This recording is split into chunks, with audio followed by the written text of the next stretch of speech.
I do not see evidence in archaeology or history for a historical Jesus. Yeah, well, I do. I mean, that's why I wrote the book. Well, I mean, okay, yeah. I mean, I have a whole book on it. I mean, so there is a lot of evidence. I mean, there is so much evidence that it is not. I mean, I know in the crowds you all run around with, it's commonly thought that Jesus did not exist. Let me tell you, once you get outside of your conclave, there's nobody who. I mean, this is not even an issue for scholars of antiquity. It is not an issue for scholars. There is no scholar in any college or university in the Western world who teaches classics, ancient history, New Testament, early Christianity, any related field who doubts that Jesus existed. Now, that is not evidence.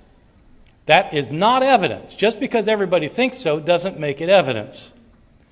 But if you want to know about the theory of evolution versus the theory of creationism, and every scholar in every reputable institution in the world believes in evolution, it may not be evidence, but if you've got a different opinion, you better have a pretty good piece of evidence yourself.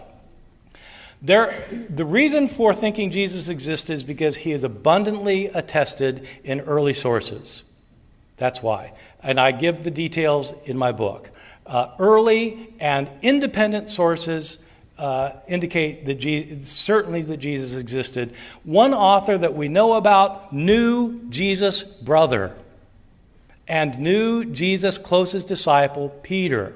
He's an eyewitness to both Jesus' closest disciple and his brother. So, I mean, I'm sorry, but again, I respect your disbelief, but if you want to go where the evidence goes, I think that atheists have done themselves a disservice by jumping on the bandwagon of mythicism, because, frankly, it makes you look foolish to the outside world. If that's what you're going to believe, you just look foolish.